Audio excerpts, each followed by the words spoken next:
Big news for anyone who loves the history of D-Day. Matt McLachlan Battlefield Tours has just launched a brand new tour that visits the D-Day beaches and lots of other sites in rural France, and all from the comfort of a luxurious cruise on the Seine River. Now, we ran this tour in 2024 and it was a huge success. It sold out in a matter of weeks. So now we've rolled it out again for 2025. But this time, there'll be 3 departures in June, July and September, giving you 3 times the opportunity to join us.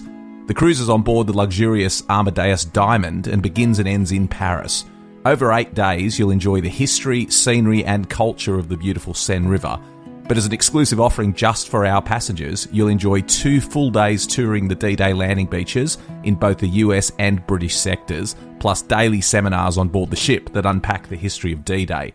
And like all our tours, you'll be hosted by one of our expert historians who'll bring the story of D-Day to life.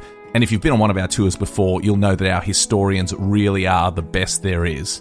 This is an exclusive cruise and places are extremely limited. Visit battlefields.com.au to book your place today. Selling a little or a lot? Shopify helps you do your thing however you cha-ching. Shopify is the global commerce platform that helps you sell at every stage of your business. From the launch your online shop stage to the first real-life store stage, all the way to the did we just hit a million orders stage. Shopify is there to help you grow. Shopify helps you turn browsers into buyers with the internet's best converting checkout. 36% better on average compared to other leading commerce platforms. Because businesses that grow, grow with Shopify. Get a $1 per month trial period at shopify.com/work. Shopify.com/work. Ryan Reynolds here from Mint Mobile. With the price of just about everything going up during inflation, we thought we'd bring our prices down. So to help us, we brought in a reverse auctioneer, which is apparently a thing. Mint Mobile Unlimited Premium Wireless. How to get 30, 30, bit to get 30, bit to get 20, 20, 20, bit to get 20, 20, bit to get 15, 15, 15, 15, just $15 a month? Sold! Give it a try at mintmobile.com/switch. $45 upfront payment equivalent to $15 per month. New customers on first 3-month plan only. Taxes and fees extra. Speed slower above 40 gigabytes. See detail. A Living History production. I'm Peter Hart. And I'm Gary Bain. And together we're Pete and Gary's Military History Podcast.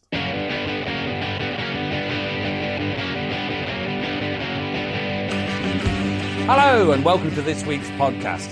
I'm Peter Hart. With me is lovely Gary Bain. And today we've got another very serious and slightly depressing one. This is the culmination of the story of the Second Royal Norfolks that we've been telling. That's been going on for months. But this is the 4th episode which describes the Royal Norfolk's part in the Battle of Kohima. It's a hell of a story.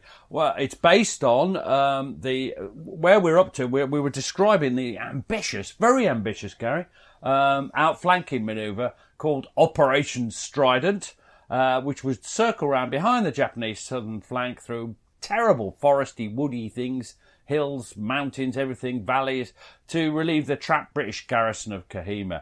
After a terrible journey, they captured, in the last episode, the GPT Ridge on the 4th of May. And that was, what do you think of that? That was a big thing, wasn't it, Gary? Yeah, I mean, it was a massive victory, and they still had some really tough days ahead of them, though. They'd captured part of what was called Norfolk Bunker, and it was a series of bunkers, wasn't it? It wasn't just one complex bunker. So they still had that line ahead of them, and I don't suppose to the men that were sort of crouched down in their slit trenches during the night that it felt anything like a notable victory, to be honest. And again, as in the last one, there'll be no silly voices. This is too serious, too horrible. This is even worse than the last episode for horribleness. And you're going to kick off for us by being Sergeant Bertfit, who is in many ways the hero of this story, of B Company, 2nd Norfolks. We dug our foxholes, and the next morning they were half full of water. It rained all night. It was a miserable night. We'd had a very hard day, and a heck of a fight coming down there. All in all, I think the spirits of the blokes were getting a bit down.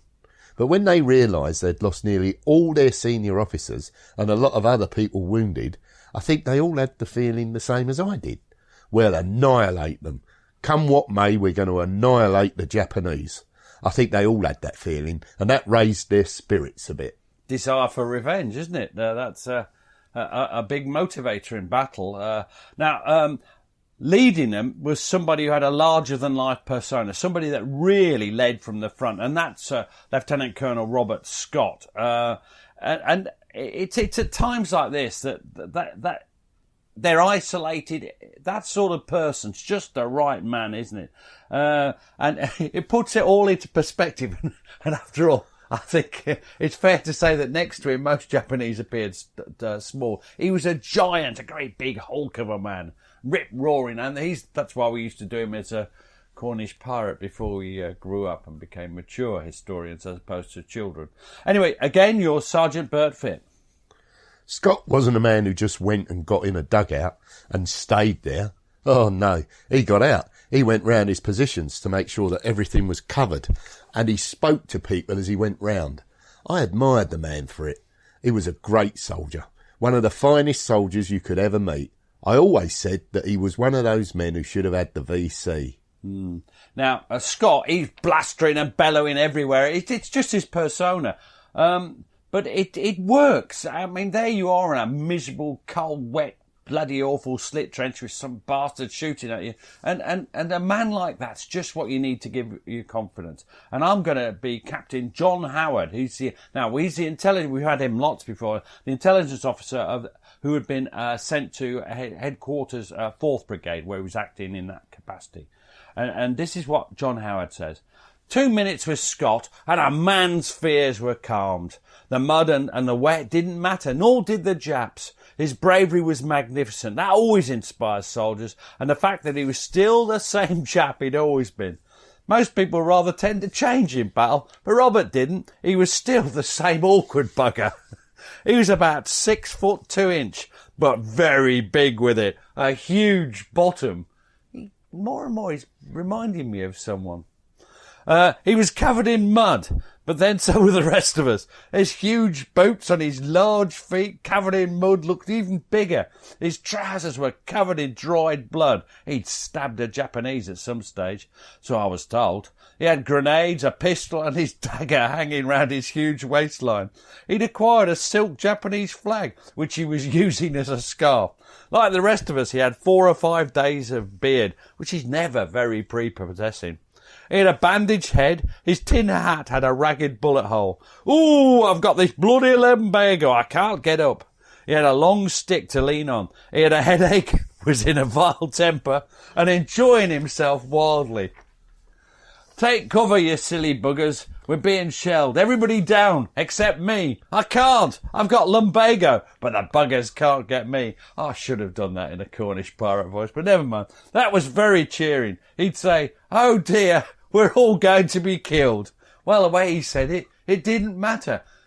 What a character. I mean, he is an unbelievable character in many ways, but if it was just one person saying this, you'd think, he's exaggerated. But when you look through the interviews, or listen to the interviews, it's difficult to look through interviews, he comes out the same way. They all describe him in the same way. Is it the fact that he's 6'2" that reminds you of somebody, or was it his big bottom and his belly? It's the big bottom and his belly. 6'2" is almost dwarfish, Gary. Now, Scott had in fact been hit a glancing blow across the head and had responded in typical fashion. And a witness to this is Sergeant Bert Fitt, and this is what he says. When he got hit, scalped, he shook his fist at the Japanese lines. He said, the biggest bloke on the damn position and you couldn't get him. If you were in my bloody battalion, I'd take your proficiency pay away. Sorry. Now, the total casualties, this is grim, suffered by the battalion in capturing GPT Ridge has been worked out as being 3 officers killed, 5 wounded, 19 of the ranks killed with 50 wounded. That's quite a lot. That's quite a tough and remember, there's nowhere for them to go. They're stuck there. And let's just re-emphasise here, that's one battalion. Yeah. They're on their own with the Royal Scots behind them, but the Royal Scots are busy dealing with some other Japanese. On the 5th of May, they were being pestered by snipers, and this is what Sergeant Bert Fitt says. Conda got hit. They had snipers every damn where, and there was no way in which you could point out exactly where they were. they kept picking off people all over, but I was lucky in that I didn't lose any of my people on the 5th. I kept them under cover as much as I possibly could, and I forbade any of them to move. I kept a sharp lookout and told them to keep looking out to see if they could detect where these snipers were. I moved round from one position to another. They shot at me, but I didn't care. What a character. Now, the night before, 4th, 5th of May, Sergeant Fred Hazel, who I'm going to do this time because there's too much of fit in this one for you to do both sergeants. He just dropped into the first place he could find in his area, his platoon area. But next morning, he finds himself in a very tight situation. He was in a hole about 4'6" deep, but it was half full of water. And it lay on the line of the track running up GPT Ridge. And Sergeant Fred Hazel, he's in D Company, says this. When he got first light, a crowd of Japs had got in our perimeter, up in the trees on either side of this track. I think I was the best target they could see. Fortunately, when they first fired, the shots came over my shoulder and landed in front of me. Bang! Bang! Bang! I ducked straight away and thought, Jesus, where did that come from? So I put my hat on my rifle and poked it up. Another volley of shots came over, which I thought was rather amusing. I was sitting there in my hole doing this, up and down with his rifle and hat. Fabulous. Every time I did it, I overcame 4 shots. I'd taken my pouches off and put them on the ground behind me. Suddenly, there was the most deafening bang, and I got covered in dirt that came down in my ears and all down my tunic. I thought, crikey, they've put a mortar on me now. Anyway, I carried on popping my hat up and down, and then suddenly I felt cramp developing in my left leg. I knew then that I'd got about a couple of minutes to do something pretty drastic. I popped my hat up, overcame the shots, I stuck my head up quick, looked round, I could see some bushes over there. I waited for a few moments. I popped the hat up again, overcame the shots, and I rolled over into these bushes. They couldn't afford an awful lot of cover. They couldn't afford him an awful lot of cover. But obviously they couldn't see me because nobody shot at me from then onwards.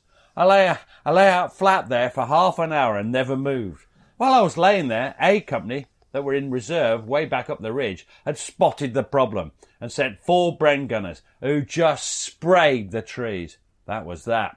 I then went back to pick up my pouches. The bang that I'd heard was one of the shots had hit them and blown all the grenades up. Jesus.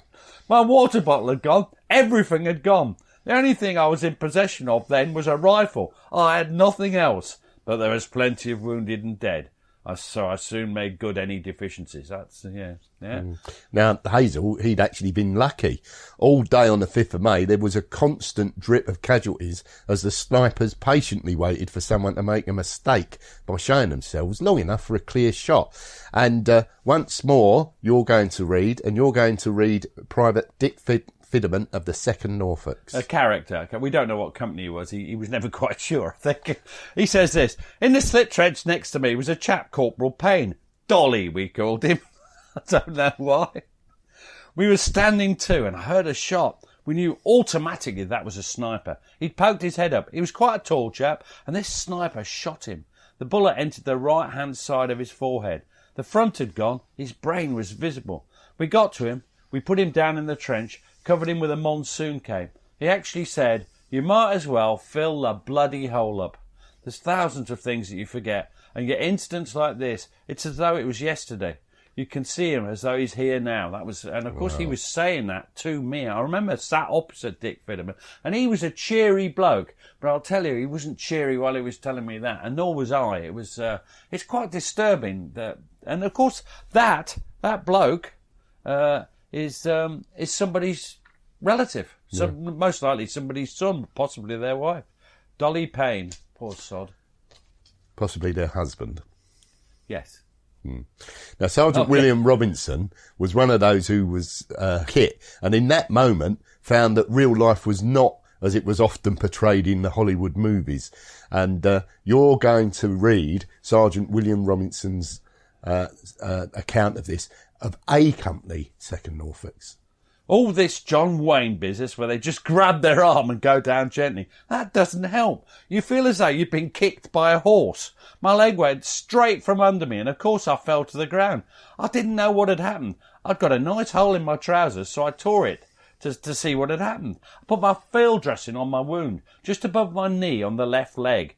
I tied it as well, as tight as I could. I was bleeding fairly badly. They got their eyes on me, so discretion was the better part of valour. I crawled away to get a bit more cover. It was difficult pushing myself along with one leg. The left one was useless. I waited for help, for any help that was forthcoming.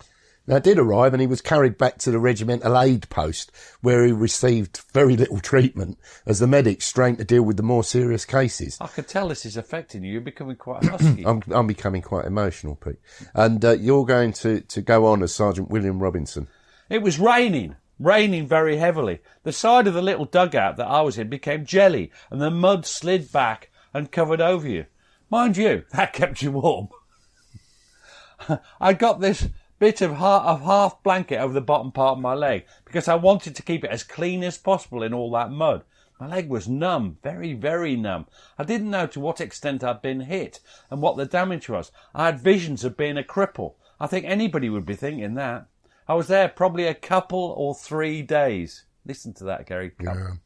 Not knowing whether you were going to lose your leg or what. Anyway, I didn't get any treatment there at all. It was continually raining. I thought it was never going to stop. You didn't want to go to the toilet, strangely enough, because you'd had no food.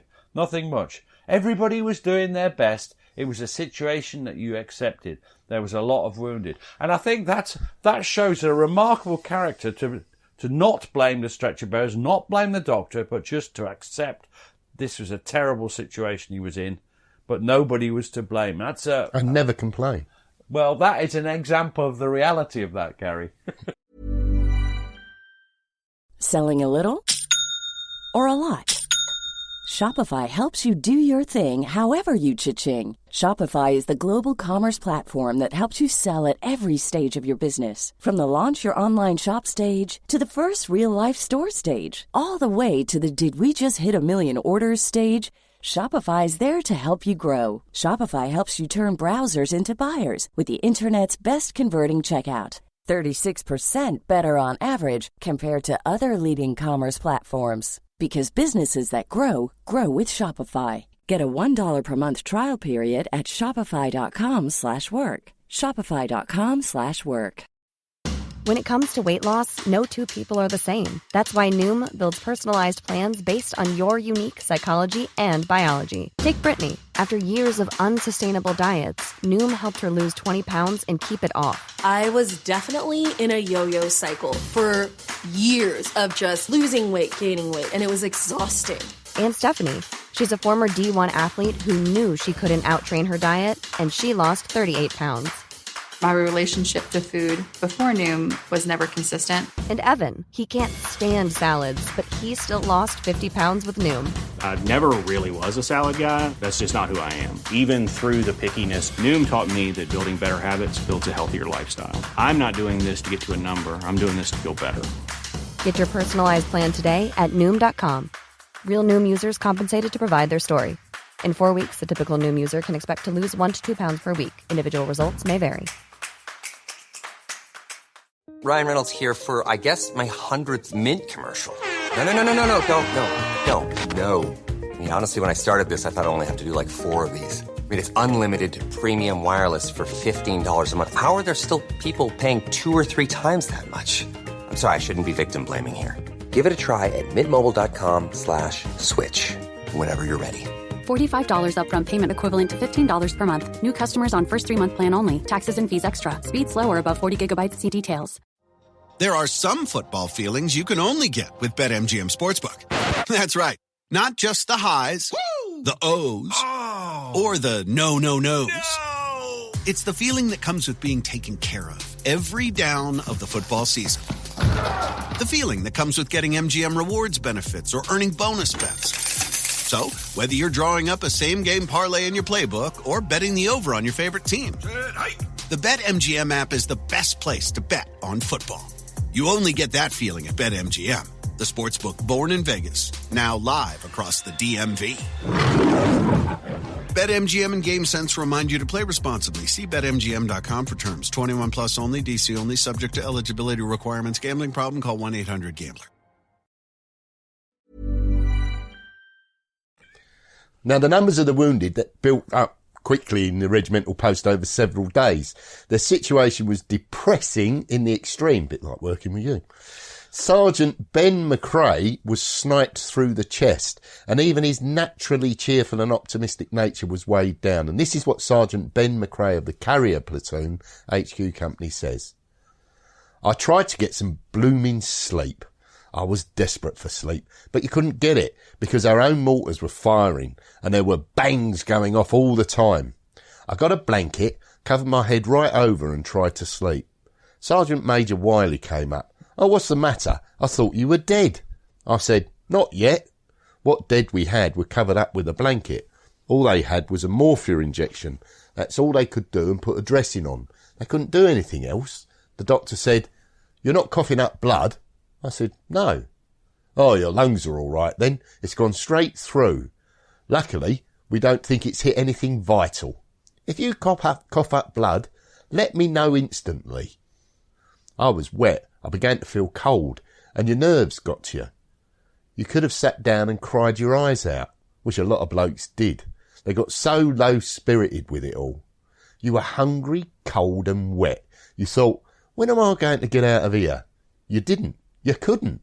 He's a bit more complaining, but I don't blame him. Not in the absolute slightest. Imagine, again, being shot through the chest, and the good thing is it's not gone through your lung. Oh, do let me know if you start coughing up blood, won't you? You know, can you imagine it? And can you imagine, what would the doctor do? Well, he's not going to open chest surgery. No. Yeah. He'll just move He'll give you an aspirin. Number 9. Yeah. Oh, dear. Now, the medical officer, of course, he's aware that his patients are suffering, but, you know, as we're saying, there was very little that he could do. No. Now, we now come to the next stage. So as the evening fell on the 5th, we have a new person that's going to come in, but Captain Jack Randall. We mentioned he'd taken over command of B Company, and he took out a reconnaissance patrol to investigate exactly where and how it all fitted together. This bunch of interconnected bunkers, which together are called Norfolk Bunker. I always think it's funny that they're attacking Norfolk Bunker. Wasn't funny for them though. And guess who went with him? Sergeant Fitt. Bert Fitt. That night, we went out on a patrol to make contact with the enemy on the right of Norfolk Bunker, immediately in between us and Kohima. As far as reconnaissance was concerned, we did in actual fact make contact, but we were lucky. We got back without losing anybody. We just carried on until somebody shot at us, and when they shot at us, well, we had to just give a quick dive to the ground to observe what was ahead of us, roughly where this had happened. Randall then, so that they've got what intelligence they can from that. Randall holds an O group, that's an order group, where basically he briefs his platoon commanders. By this time, as you recall, Fitt is commanding number 9 platoon, and he reveals to us now what the plan was. The plan was to attack Norfolk Bunker from the front. They called it the bunker. In actual fact, it consisted of about 7 or 8 different bunkers. My platoon was the spearhead to the centre. They had 12 platoon to the right. There was only the 2 platoons really to go forward. Then they had the reserve platoon, which was 10 platoon, and a support platoon, which was under the command of Captain Davis. That consisted of machine gunners and so forth from the carrier platoon. He raked up his own support, Captain Davis did. It was an out-and-out frontal attack because we were going in at dawn, at first light. Now, I can't imagine what it's like in these circumstances, but Lieutenant Davis, Captain Davis, Dickie Davis and Randall, they're talking quietly together, and you can just imagine the sort of conversation. Now, Davis, Captain Dickie Davis, said this: "We talked about our families, what we planned to do after the war, all sorts of things. His son was born on the same day as mine, and we wondered what they'd be like, because of course they hadn't seen much of them. He said this is a bloody awful shambles, and we talked over what we were going to do." And you'll see why I find this quite sad. B Company moved forward up to the start line, ready for the attack just before dawn. And for the next few quotes will be the most amazing oral history you've ever heard. And you're going to tell a story as Bert Fitt. Captain Randall came up and he laid beside me. He said, "I've seen all the horrible things that's happened to me in my past." I said, "So have I. I think that he had an idea that he would not come out of the attack. Now, they were supported by the covering fire we mentioned of the carrier platoon, Bren guns and mortars. And B Company move off, but they're met with a hail of Japanese bullets. And this is a frontal attack, and there's very little cover. Bert Fitt describes what happened. We moved, and we got about halfway to the base of the hill. Captain Randall had already been hit at least twice before we ever got to the bottom of the hill. He staggered twice. That told me that he'd been hit fairly heavily in the upper part of his body. I shouted to him, told him to go down and leave it to me, because you could see that he'd lost blood. He said, "No, you take that left-hand bunker. I'm going to take this right-hand one." There were 2 light machine gun posts, and they were carving up the company terrible. Now, Fitt, he manages to get close, right in close to the left-hand bunker, and he dealt with it in what we call textbook fashion, didn't he? I got mine by coming up underneath, and before they could spin a gun onto me, I had a grenade in the bunker. You see, they didn't realise that I was coming up underneath them. I moved so quick.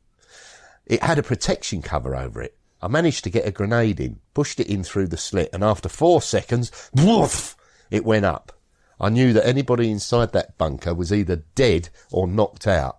I immediately spun right because I thought I could have got to where Captain Randall was before anything happened. Now, this is getting tragic now. Although this right-hand bunker is it's a cricket pitch away, 20 yards away, but it's already too late. And Fitt watches, he actually sees the final act of heroism. It is heroism which earned Jack Randall a posthumous VC, and that's spoilers, but we know what's happening here.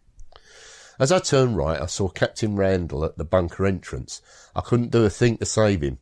If he could have held out for about 3 minutes, I would have got on top of the bunker and knocked it out without getting hurt. But unfortunately, he'd been hit again, and at point-blank range. As he was going down, he threw his grenade into the bunker, and he sealed the bunker entrance with his own body, so that nobody could shoot from it. But he had, in actual fact, got the occupants, killed them. I thought to myself, that's the end of Captain Randall. That's. I remember when one of his family visited the museum after I'd done that interview, and I remember thinking, "God, what a thing." Anyway, now Fitt's still got work to do. Fitt is an amazing NCO because there's these 2 bunkers. They're just the start, aren't they, Gary? And he rushes forward another 15 yards to the next bunker, and then this is appalling. The next bit. The bloke was just going to have his breakfast because he had a tin of curry there opened. I threw my grenade. That was open, that bunker, and I shot him at the same time. He plunges on. He's like a comic book hero. He's like Captain Hurricane from The Victor. And he reaches the next bunker, and here he encounters a Japanese soldier, and who comes out to meet him man to man. Oh dear. Well, he knew damn well that if he stayed in there, he was going to get a grenade in. He came out of his back door of the bunker, and he was behind me. I didn't see him, and he fired. He shot me, and he got me through the side of the face, under my jaw. He took my top teeth out and fractured my maxilla, and the bullet burnt along the side of my nose. It felt just as if somebody with a clenched fist had just hit me. I wouldn't say that it hurt in the terms of being hurt. It didn't hurt me as much as what a good punch had done in the past in a fight. I just spat out a handful of teeth and I spun round. It was only a matter of a few paces away, facing me. He had a rifle and a bayonet, and I had a light machine gun. I pressed the trigger, and I'd got no ammunition. I'd used it. As he came towards me, I had that feeling that it was either me or him. So what do?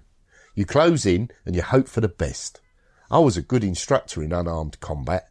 I could go hand to hand with anybody with a rifle and bayonet. I knew how to deal with them. I let him come, and I crashed the light machine gun into his face. I threw it straight in his face. Before he hit the ground, I had my hand on his windpipe, and I literally tried to tear it out. It wouldn't come. If I could have got his windpipe out, I would have twisted it round his neck. We were tossing over on the ground. I managed to get his bayonet from his rifle, and I finished him with that. He was the one that died, not me. And that is almost a unique account of that kind of hand-to-hand fighting in all of the War Museum's collections. It's amazing. But that's an incredibly brutal terrible, murderous confrontation. But it's not the end, not for Fit. So carry on, Fit. Sorry, carry on regardless.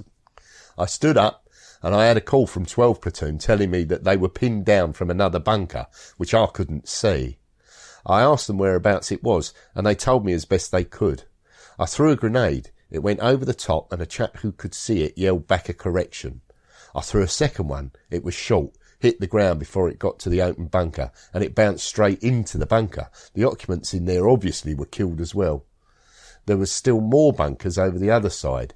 One of my corporals, Corporal Skullfoot, he spotted another bunker, which was slightly over the crest to the left. He started going towards it. I yelled to him and tried to stop him, but I couldn't. He continued, went about a further 4 or 5 paces, and he was shot down. Now, by this time, Fitt's platoon, they're on top of the position, but they still haven't captured the whole of the bunker complex.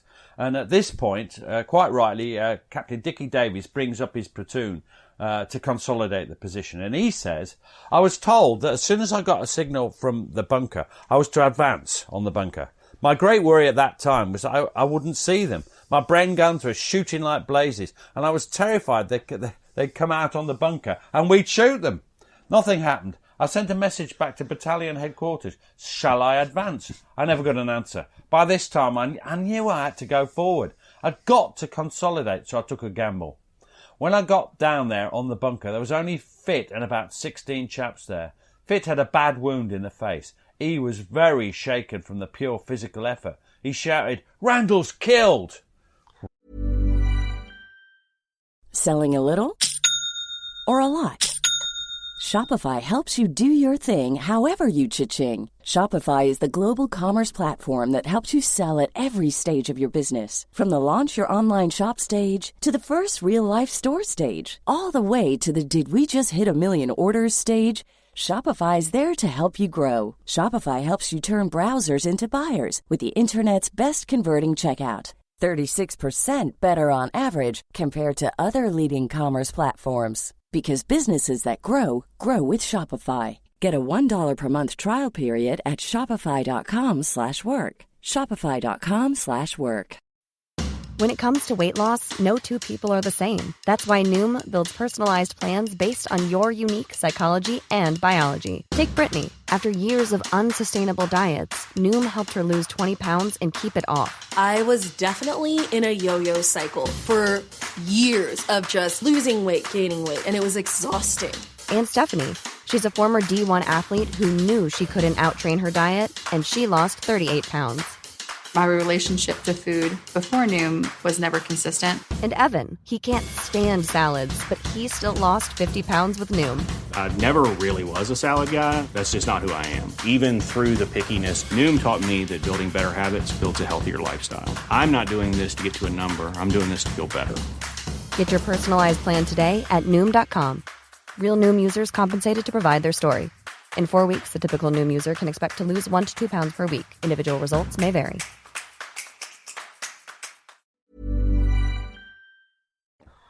Now, nevertheless, Davis recognised that Fit was in full control of the situation and he didn't want to stand on his rank. And this is what Sergeant Bert Fit says. Captain Davis came up and I'd been hit, or it must have been 2 hours previously.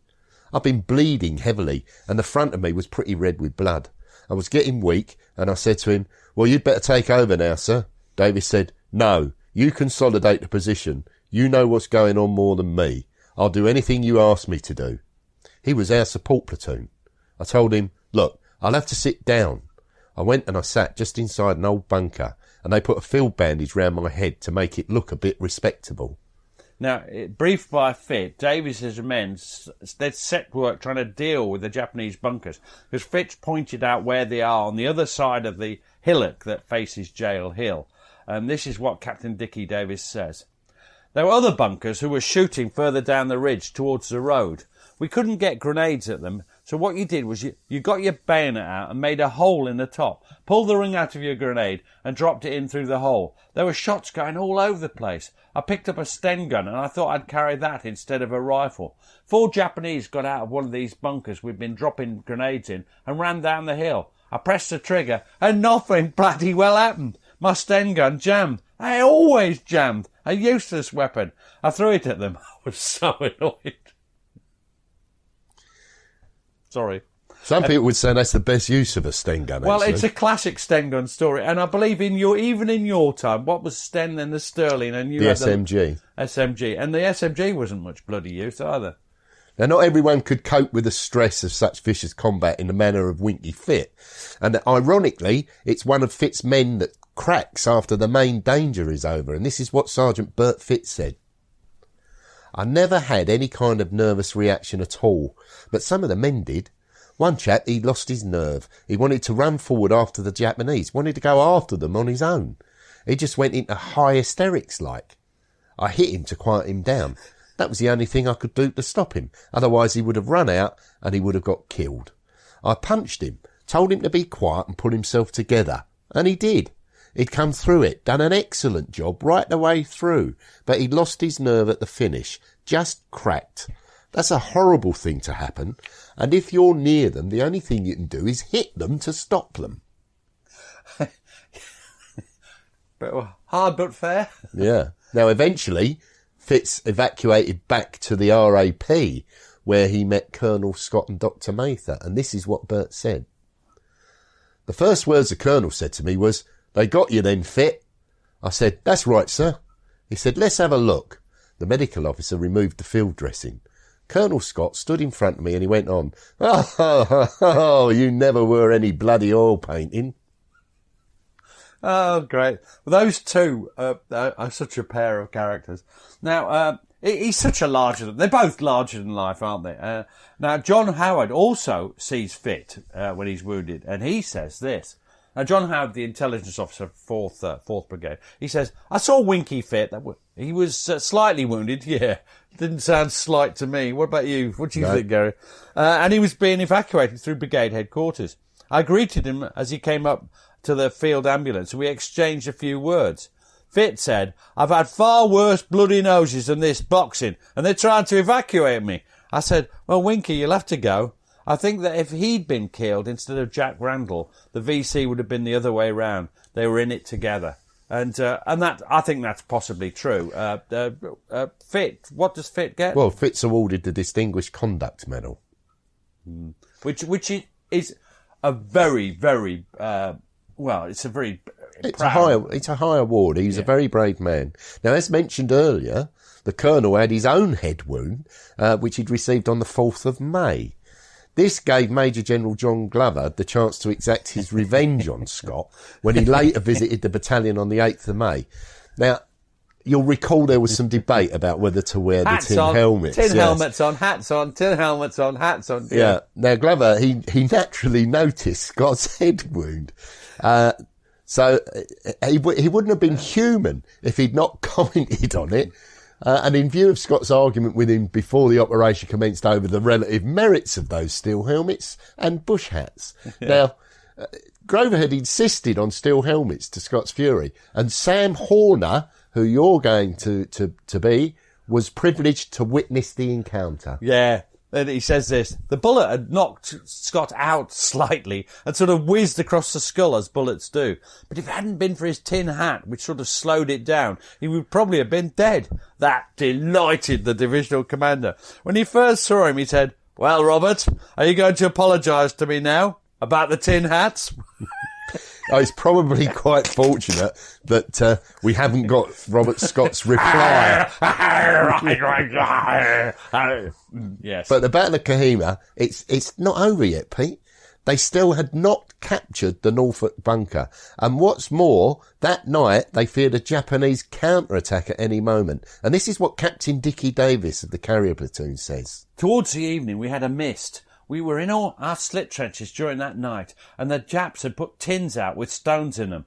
We heard these tins rattling, and the Japanese were shouting because they wanted us to shout back. "Are you there, Tommy?" It was horrible. It really was. I was very scared. We were soaking wet. We had no cover. Now, after a while, Davis takes shelter in the main bunker, and in some ways, this is actually worse. And this is what Dickie Davis goes on to say. It was full of Jap dead. they sent us down some bully beef, and my batman got his hanky out of his pocket. It was filthy. You can imagine what it was like. He put it over the tummy of a dead Japanese, just over his bare tummy. He pulled this warm bully beef out of the tin with his finger, put it on a biscuit and said, "Here you are, sir." I couldn't eat it. I was sick. So is he suggesting he's using that as a table? Yes. Well, we'll think of the First World War, the Great War in the trenches. Bodies become part of the furniture, literally and figuratively. Now, although the whole of the Norfolk bunker has not yet been captured, it had been at least in part neutralised, and soon contact was established with the 4th 1st Gurkha Rifles, who were body of men. Part of the 33rd Indian Brigade, which had been moved up into the area between Two Tree Hill and GPT Ridge. Now, as a result of this, it was possible to open a direct track down to Jotsoma, which finally allowed the casualties to be evacuated over the next couple of days. It's not just that, though, is it? No, there's also the dead to bury, and this is what Sergeant Fred Hazel says. There were a fair number of corpses, but they were cleared up every night. The regimental police had the job of burying the dead every night, which wasn't a very pleasant task. I could hear them bringing their hearts up while they were doing the job. He means vomiting, doesn't he? He does. Now, of course, all this had been part of the larger battle. Yes. I mean, this is the thing. We're focusing on one unit because that's what oral history does. They've no idea what's happening anywhere else. But we could perhaps in outline. What's happened, Gary? Well, during the 4th Brigade's long march to GPT Ridge, the 5th Brigade had made some progress towards their own objectives on the left of the 2nd Division front as they moved slowly towards Naga village. Right. Now, meanwhile, the 6th Brigade had also had some success in their attacks on the Kohima Ridge in the centre. And at very great cost, the Japanese had been pushed back from the area around the District Commissioner DC's bungalow, and they got back up onto FSD Hill. But the Japanese were still holding firm at a place called Kuki Picket. I'm going for Picket, yeah. Now, unfortunately, Norfolk Bunker remains a problem, doesn't it? Yeah, because it's on the reverse slopes of the hillock at the end of the GPT Ridge, it's still absolutely crucial because it commanded the approaches to much of the rest of the hills that together formed the Kohima Ridge. So despite the reverses, the Japanese are still in quite formidable positions in the Kohima area. What is it? Just sum up for me. Why are Japanese positions so difficult? Well, because there's a framework of interlocking support fire, which the Japanese are brilliant at, and that was all intact. And the concealed machine guns, that could still cause much execution amongst the attacking British and Indian troops. But for the moment, the Norfolks are done. They'd later on attack Aradura Bridge, and they'd go on to fight through the rest of the Burma campaign. But we're going to take our leave of the 2nd Norfolks here. Why now, Gary? I think it's because you can't. This has been too much of a roller coaster ride in this last foot. The Battle of Kohima is a natural climax, a natural place to stop. Yeah. We might return to them later in the year, though, Pete. We may do some more. We probably won't, but we might. Yeah, you're right. But in the interim, people could have a look at your book, At the Sharp End, which is published by Pen and Sword, and like a lot of your books, Pete, is as cheap as chips.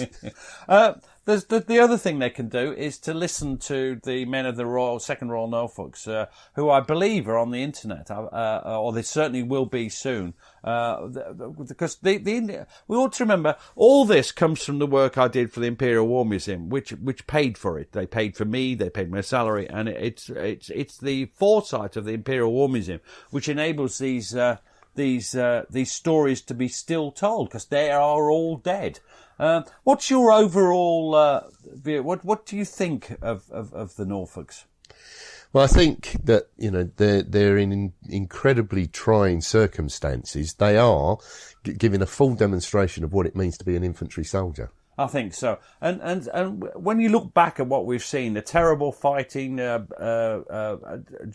the Gort's army phase in 1940, that awful massacre, murderous massacre, rebuilding, and then Kohima as a natural climax. What a story it's been.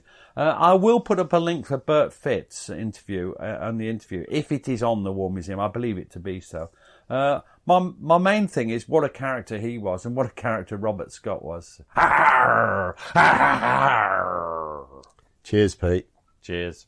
Thanks for listening to the show. Blah, blah, blah. If you'd like to support us, you can now buy us a coffee. Visit www.buymeacoffee.com/PGMH. Or visit www.blah. And we'd be jolly grateful. Cheers.